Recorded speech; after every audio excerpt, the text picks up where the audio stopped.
Another European wrestling special as we talk about the upcoming wXw World Tag Team Festival. I'm here with a very special guest today. He is one of the top veteran wrestlers in Europe with over 15 years as a competitor. He has competed in the WWE Cruiserweight Classic as well as NXT UK, Progress Wrestling, APC Cash, wXw, and more. He is the current wXw Unified World Heavyweight Champion, the Hungarian Championship Wrestling Heavyweight Champion, the European Pro Wrestling Heavyweight Champion, winner of the Passion Cup 2022 and the Attack on Paris Cup. Welcome, Tristan Archer. Hey, thank you for this introduction. Big one. Thank you.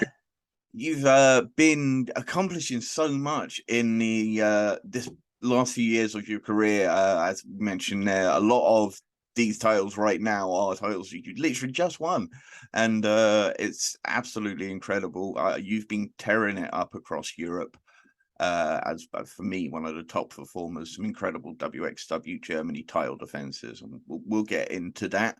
We're of course T Entice, the Great British Wrestling podcast for Great British Wrestling. I am the host of Great British Tag Team, Mr. Andrew Randy to most, as we are featured on Bodyslam.net and the Jonas Podcast Network. Let's talk about the WWE Cruiserweight Classic. It's probably where a lot of people might remember yourself from as Clement Petois. What was it like being part of that first ever one?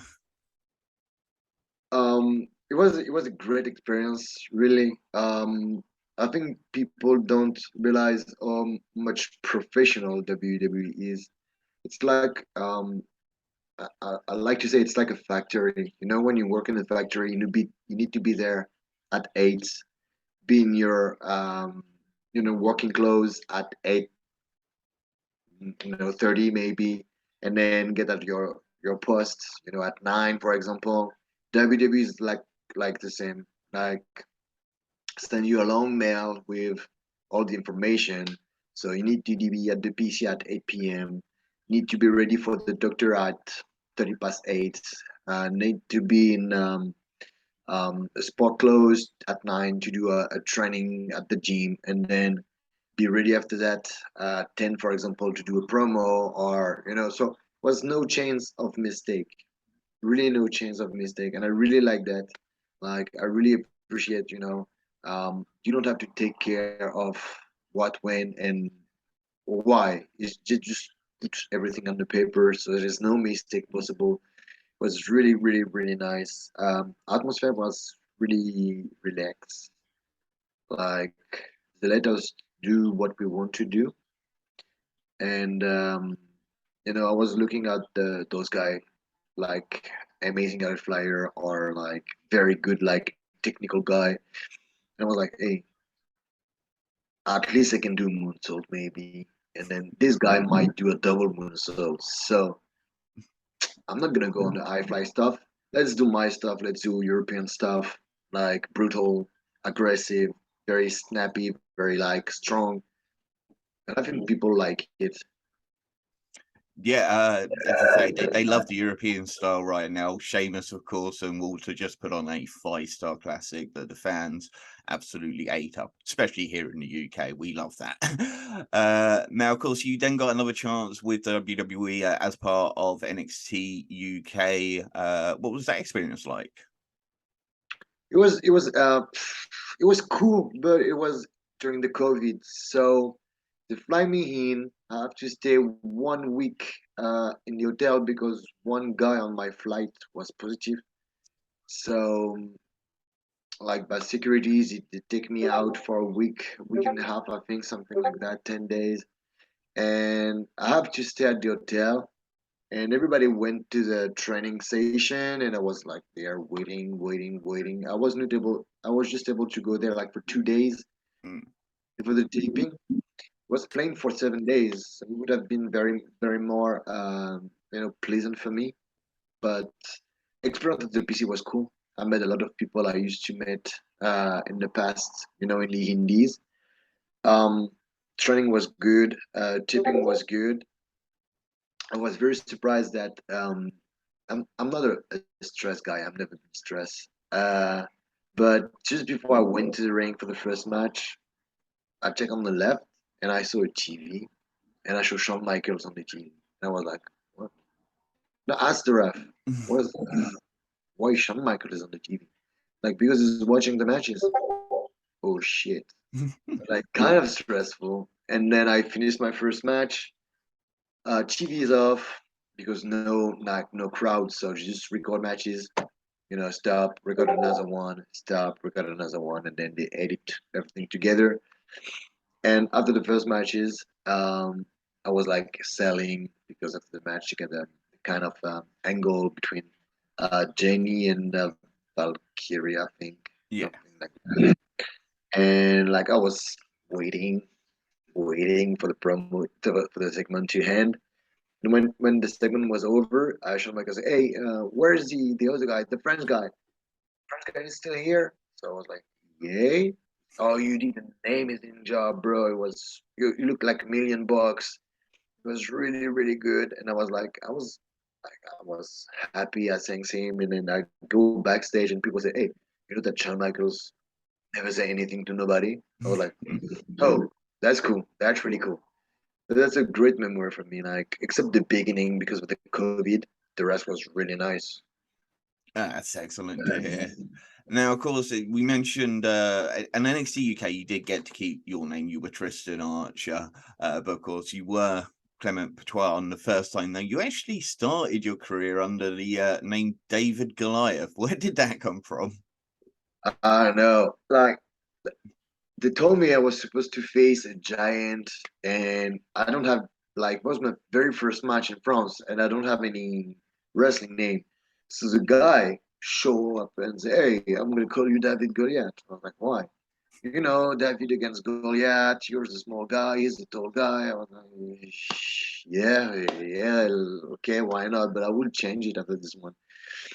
He said, "Oh, I think it's a very good one." I was like, "No, no, no, I don't like this one for sure. Like, this is my first match. I don't have any name for the moment, so let's go for this one." But like, I won't keep it, and I haven't kept Yeah, so that it. was for 2FC. I'm not Two, going to try and pronounce the full because I don't want to butcher it. But yeah, 2FC back in France. There were a lot of British people on the cards, I noticed. The matches that you had, especially Mark Haskins, Jodie Fleisch, Greg Burridge, and Styx.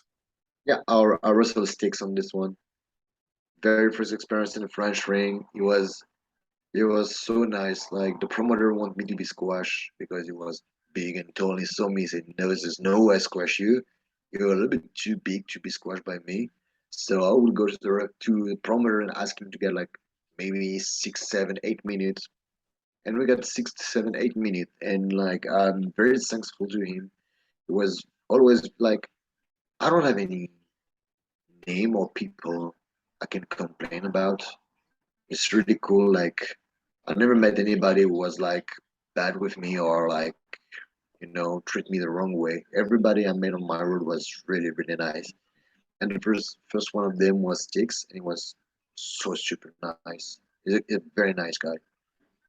Yeah, he runs a wrestling school now in Nottingham, House of Pain. He does do a couple of appearances here and there still in the UK independent, but I think he's more focused on the coaching side these days.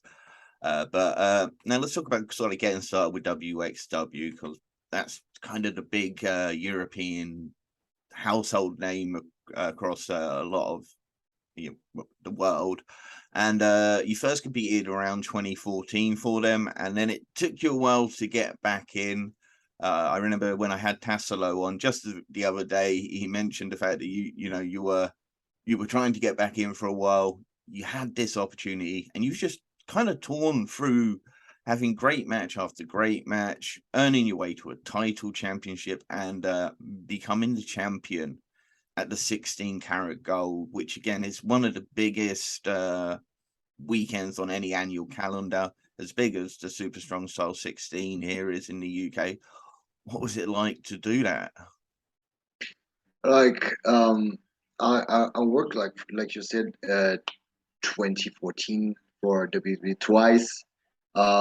Didn't work really well. Didn't click really well at that moment. Like Don't know why. Maybe not the good timing. Maybe I was not me enough. Maybe I was not good enough, or maybe they're not looking for somebody like me at that point. And then like I reached them, they reached me. I reached them, they reached me. But like timing was never good. And we got the COVID period, and they contact me again, asking me if I can do like the big weekend of taping, like 7 in the morning until 10 in the afternoon, like very long day. And I was like, yes, of course. And then like I think because I never complained and I was able to do like 3, 4 matches a day, maybe more. If they ask me to do more, I can do more. I don't care. Um, I think they really do appreciate that. I think they saw that I was really into wrestling um, more than I maybe look like on the first approach, or you know. And after that, they contact me again to do another session of taping, and then the people get really behind me, um, and they just lead me to the WXW Unified World Wrestling Championship. And I was not expecting that for real. Like the way that the story was told, the fact that Lavania was really over, and I was like, oh, it's gonna be Lavania, and then told me, no, no, no, it's gonna be you. I'm like, oh, good, like, because that's the biggest title here, like in Europe, I mean, and maybe one of the biggest in the world, I mean, in the indie scene. Because if you check out at the list of the people who get the title, it's crazy names like Walter, Tommy and Alistair Black, Christy Road and Brian, like so many like incredible talent. And I was like, whoa, damn. Okay, okay. So pressure is on me now. I need to do good. I need to do like matches that people will remember all the time. Um, it's just really cool because it's something I like to do. Like, um, I'm really happy with opening match, but I also very happy with like main event. Um, so I'm really proud to be the WXW Unified World Wrestling Champion at the moment. Yes, because you are now a two-time champion. After winning the belt once more, you've had some great defenses, including a 60-minute Iron Man match against Axel Tisca that got a lot of praise, including from myself. Thank you. Now, as I say, you've gone on and you started to conquer all of Europe. Very recently, you went over to Hungary. You competed for the Hungarian Championship Wrestling title, defeating Tihani Peter, and I have the name. Sorry, it's with me.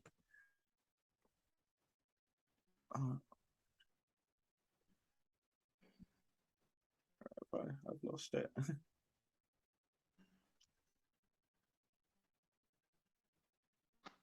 I do apologize. It's terrible. I've got so many notes here. It's sometimes I'm not really good with names. Oh, no. It was a triple threat match. Tahani's been killing it recently. And what was it like to sort of like go over to Hungary and compete in that match? Had you ever been over to there before? in Hungary? Yeah. No, not like I won matches in Hungary, but it was never for title match. Um, in the past, I used to get title like quite a few in Germany, quite a few in Netherlands, Belgium, France. Mm. But I think 2020, because I'm also the WXW Unified World Wrestling Champion, the people got more like looking more on me, and they realized that, oh shit, there's something also winning title there, and also winning title in Italia and stuff like that. It's it's cool because it's also putting the light on me, but on the promotion I'm working for. Mm. HCW is the very, very, very big promotion in Hungary. They bring like 500, 600 people all the time, maybe sometimes 1,000 people. So it's really big, especially in Hungary. They got a lot of talents. Um, Mm. Rosa Hungary, Peter Tihani, um, what is his name? Maverick, the Gullius brothers, Maverick, Guria's brother, the BT events top. He's pretty good. Bastard also, the Yeah. Bastard like Team Tag, and like so because people watching me, watching HCW, you know, it's it's really good for everybody. I also won the Passion Cup Pro. It was great. Like so many young talents, like Conor Miles, Conor McGray, Peter Tiani in the final, Carlos Romo in the qualification match. It's like all those four guys really talented, really young. It's have a bright future. Yeah, we did a little preview for it on one of our usual roundup episodes where we delivered the British wrestling news along with some European news. And yeah, I predicted exactly that final and for you to go on to win the tournament. So I was very pleased. I'm really looking forward because they release all of their shows on YouTube, both in Hungarian and in English, with great commentary by David Bradshaw. And always worth checking out. It's on YouTube. It's free. Go watch some wrestling. I know Carlos Romo was part of the tournament as well, and he's, the former partner of Akid. He's been fantastic. Now, as I say, 3 championships at the moment. You are a former APC catch champion as well, and tends to be your other home promotion. So I'm sure you're going to be looking to add that title to your waist sooner than later. The APC title? Yes. Let's see. I'm supposed to have a title match in October. October, yeah. So hopefully I get the title. Let's see. Now, one country that you haven't quite yet to conquer is the UK Isles. You have made appearances for Progress. Is that a championship you would love to compete for and add to your collection soon? Yeah, like I was supposed to come this summer to wrestle for TNT. Yeah. Liverpool, they get the tournament, the Flawless Victory tournament. And I was supposed to do this one and the show next day. But they have to cancel both shows like a week before, something like Yeah. I think issue with the venue. So hopefully I will be able to come back. Maybe for the Flawless Victory, they put it back, or I don't know. But yeah, like in this scene in UK is really like I really love it. Dan Mahoney, um, there is Conor Miles, Conor McGray, what is his name? Oh, they're a tag team at the moment. Progress Tag Team Champion. Sunshine Machine. Yeah, I was looking for the name of the both guys. Oh, TK Cooper and Chuck Mambo. Perfect. Yeah, like I never wrestled Carat Noir. Like, god damn it, give me Carat Noir. Like, there's so many like talented guys in UK, and it's so sad. It's like because of the border, rules and the sea. It's really hard to get there, and like it's really expensive all the time when somebody wants to bring me in and stuff like that. So I think that's why there is not that much, like exchange between like Europe and England, and England and Europe. It's like quite a few people can travel. So hopefully in the future it's gonna get easier, and I will be there. Yeah, I mean, there's some incredible talents across Europe that I would love to see come into the UK, yourself being one of them. I've been very impressed with the way Maggot has taken to the UK independent also units. The UK guys just fallen in love with Maggot. Tahani just competed in the Natural Progression series for Progress as well, so another young lad that I'm looking forward to seeing. I'm gutted that I missed him in the UK, but I'm going to get to see him next weekend at the WWX festival. Now, there's a couple of questions that we usually like to ask our English guests, but I'm going to change them up a little bit. Now, we usually ask for a UK Mount Rushmore. So, in your opinion, who would you put on a European Mount Rushmore? Oh, can I do two?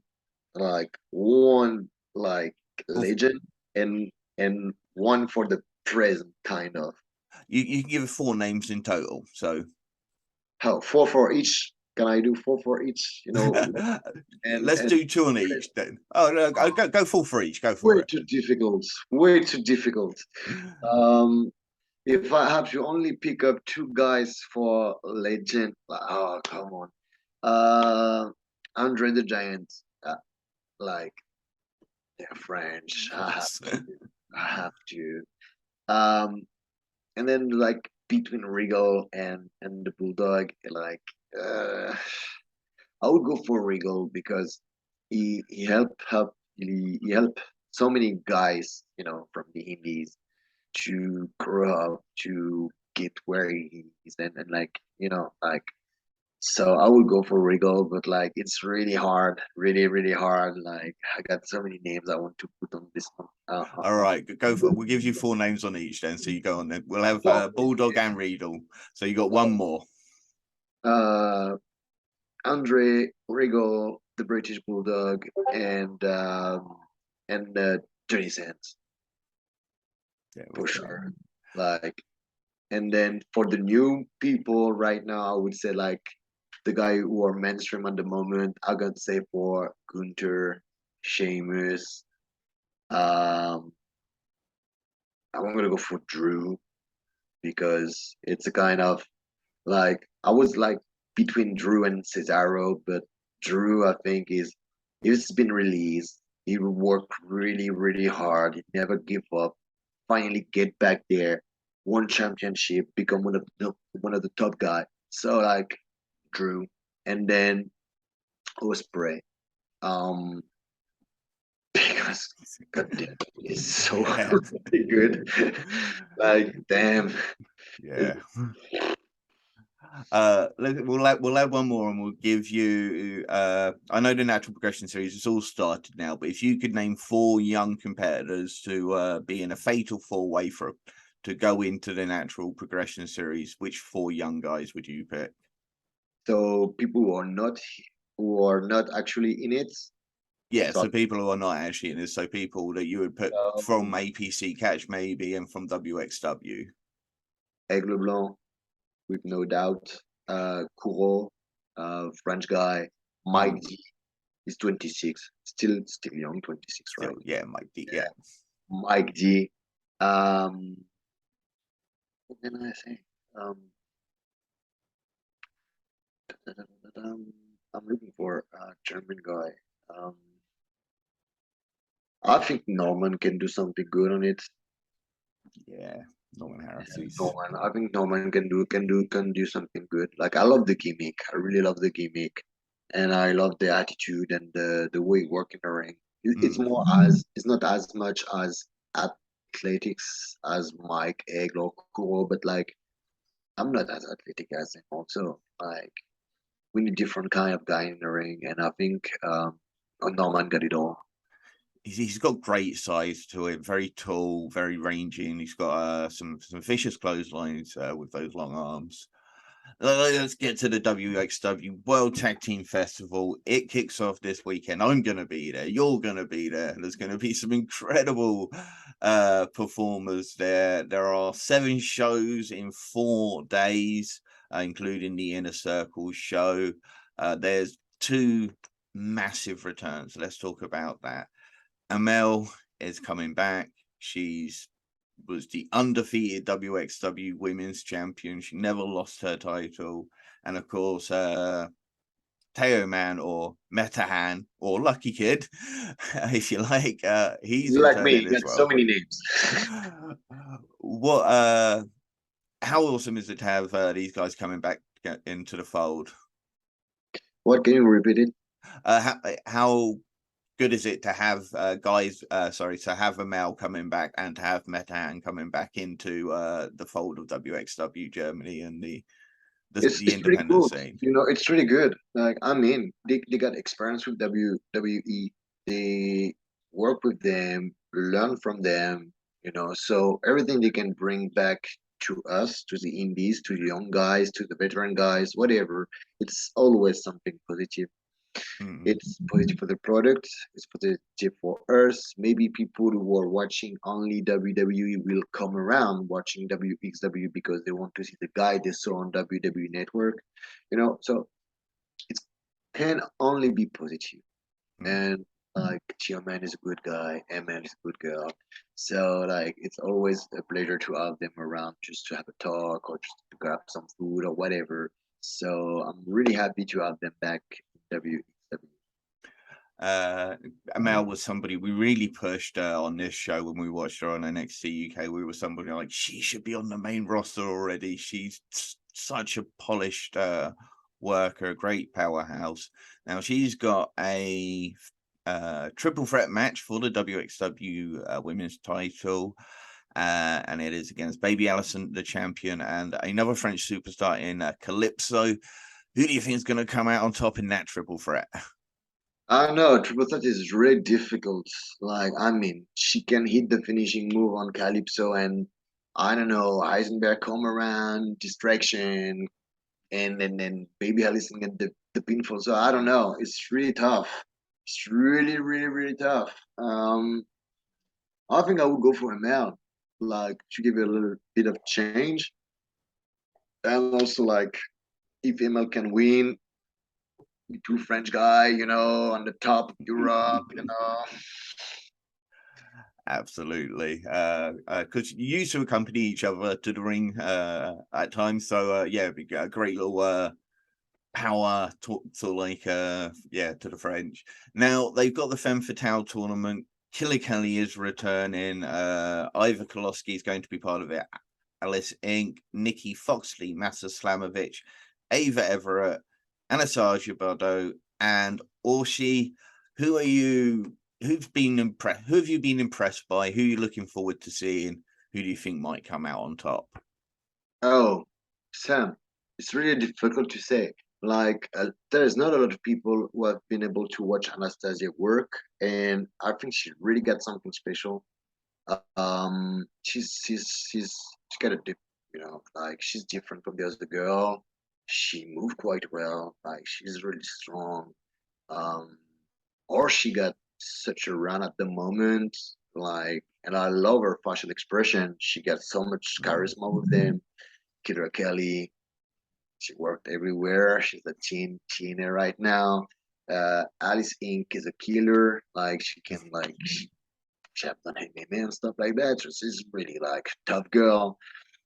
Eva, she's doing very athletic stuff. The moonsault, the Mooney is it's gonna be a very, very, very interesting tournament, I think. Like different kind of styles, different kind of look, different kind of, attitude. So it would be great. Um Maybe I would pick up maybe Orshi, you know.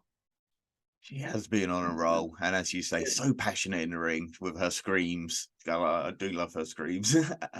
Now, the World Tag Team Tournament itself is going to be two groups, 8 teams, two groups of 4.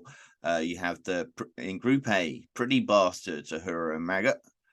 Sanity, Axel Tisker and Eric Young. The French Adors, as they're calling themselves now, Aigil Blanc and Senza Volto. And the Calamari Drunken Kings, Chris Brooks and Masahiro Takanashi. Who's your pick for Group A? I will go for Sanity because this way, Axel won't try to get my title again because I'm just let me go, bro. Like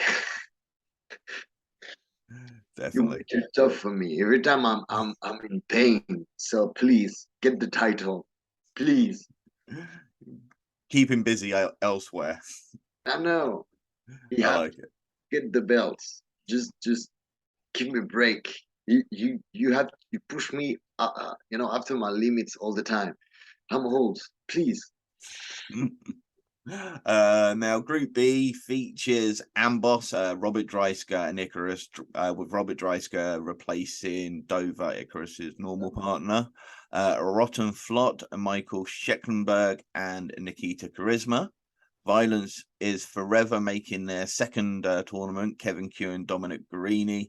And then you've got the team of Fuminori Abe and Shigehiro Irie. What's your pick for Group B? Rotten Floods. That's my man. That's my boys. Rotten Floods, for sure. Yeah, simple. And to winner overall? What? Who's and to winner overall?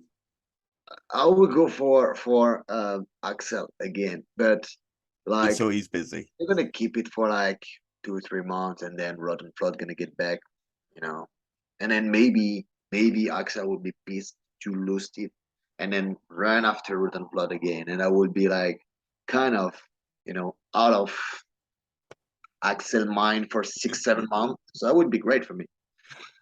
Yes, but on night one, there's going to be 2 incredible performers who have got you on their mind. In Speedball Mike Bailey, who's become an Impact X Division champion, has been killing it all around the world for several years. And he's going to be facing Bobby Guns, the longest reigning unified wXw world champion.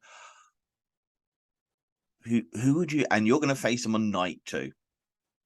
Who would you prefer? Who would you prefer to face? I never faced Mike Bailey, so my choice would go for Mike. Both of them are very incredible, like talents, like different way, but so good in their way, But I never faced Bailey, and he's kind of a French guy, he speaks French also. So it would be great to finally get the chance to share the ring with Mike, and also that's good for me because we're gonna kill each other on Saturday. We have that on Sunday. Good for me. Well, whoever it is, it will be an absolutely banging match, and definitely part of the weekend that I'm certainly looking forward to. Now, they also have the wildcard edition of wXw We Love Wrestling. Have you looked at the names? Is there anybody you're excited to see make their appearance? Yeah. Darius is there. I love that guy. Like, I met him when he was really young, when I used to work for Kamikaze, him and Dan, and on very first look, I thought, okay, those guys gonna make it, and they are everywhere right now in the UK. It's like, if you check at any shows, you have one of them or both of them on the show because they are really good. So I'm really, really happy Darius make it. It's gonna be there, and I'm sure it's gonna do amazing performance. Absolutely. He is, as you say, a complete hybrid athlete. He tends to bring everything to the table: power, speed, athleticism. Here's a great 450. There are some really fun names that I'm looking forward to seeing in person myself. Guys like Maverick. I've never seen Cheeseburger live, so that's going to be a big one for me. LJ Cleary coming in from Ireland, another Also, guy I'm very aware of. And the big bad kaiju, O'Shea Edwards, he's making his wXw Germany debut. So somebody, again, very, very much looking forward to. Right, now, it's going to be the hard question. NXT Europe possibly launching in 2023 next year. How do you feel that may affect the European scene as a whole? Will it be positive? Will it be negative? What are your thoughts? I don't know. I think it's way too soon to think about it because we have no clue at the moment of what the rules are going to be. NXT UK before COVID was really, cool with they let the guy still go to the having matches and stuff like that. So they didn't really kill me. But during the COVID and after the COVID a little bit, they asked the guy, hey, please stay there. Or, if you want to go there, you need to have this, and this. So it was like kind of nobody gonna offer me like a dog, this on the show. So basically I won't do any show because of all those rules. So we have no clue. I have no clue. I don't think anybody got any clue except some people. So I don't know. I really don't know if it's gonna kill the indies, help the indies. For sure it's gonna help the wrestling. Like, I mean, everybody who will be signed gonna be able to learn with the best, travel maybe in the US, learn with some other people, get back in, and whatever. And then as soon as they're gonna left, they're gonna be so good and gonna have so much knowledge. Like, I was making fun of facing Axel t-shirt, but he teach me so much in such a short time. Um, because of all his experience with WWE, he's a train every day with the best in the world. So, like, the knowledge he have, he give it back to me, give it back to the other guys, and everybody grow up after that for sure. So let's see. Like, I really have no clue of the consequences of NXT Europe. Yeah, I think a lot of people say like NXT UK killed the independent scene or anything like that. When you actually look at the fact and go, "Oh, we might have lost a few fans and some of the big stars, but it made way for new, younger talents to make their names on the scene." And if you look at the amount of promotions that are still running in the UK and in Europe, you can't say that NXT UK killed, because Progress is still there. TNT Extreme, you mentioned them earlier. North Wrestling, NCL, British Wrestling Revolution, wXw in Germany, still producing some of the best wrestlers. APC Catch in France, really helping to establish the scene there now. And I think it's not the UK. I think COVID stuff. The COVID slowed down so many promotion, killed so many promotion. Some guys stop wrestling. Some guy take a break, or and you gotta speaking out stuff also. Like, there are so many stuff in the same moment of NXT UK. You cannot only blame NXT UK. There's so many different things to think about that arrive in the same time in the indie scene in Europe. So it's clearly not only NXT UK. It's a lot of different, option. And there were quite a few European performers coming into NXT UK. So NXT UK at the time was almost developing into dance. So I don't think it's going to make too much change. Let's go for a fun question to finish off, because I can see all your amazing anime figures in the background there, and you showed it off to me earlier, which is absolutely incredible. What's your favorite anime? Dragon Ball. Easy one. Without Dragon Ball, no anime. For sure. They were so big in the 80s, 90s. Dragon Ball conquered the world, and because of the money and the light they put on the manga and the anime world, everybody started to get into it. And then 2000, big explosion. Naruto, One Piece, all the other one. And then more and more and more and more and more and more. So I would say Dragon Ball, then My Hero, Demon Slayer is, like, at the moment, top, like, incredible. But so many anime, because each anime is so different. Like, I really loved, I don't know if you watch it, or no, hopefully don't watch it. Read it. What is name? Promises Neverland.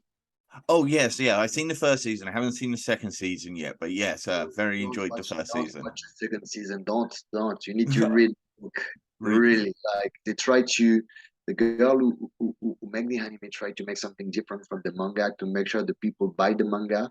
And, like, the first season is, like, for example, the three first manga. They had, like, 12 left, and they put all the 12 manga in one season. They take off so many part of it, so very important part of it away for no reason. The manga is really good. Like, So yeah, I know very my very fiance has read the manga, and she's also read all the way through Demon Slayer. She's promised not to spoil it for me. That's cool. That's cool because like the end is really intense. Can't wait to get there. I'm really grateful for your time, Tristan, today. It's been amazing talking to you. Is there any thing else do you want to mention? No, I don't think. I think we make a big draw of what's coming up for me. So thank you very much. No worries. Any merch do you want to plug and where you can get it? Oh, yeah, but I think I need to upload it a little bit because it was not really like mise à jour, like we said in France. But I think it's Catch Ton Merch, CATCHTONMERCH,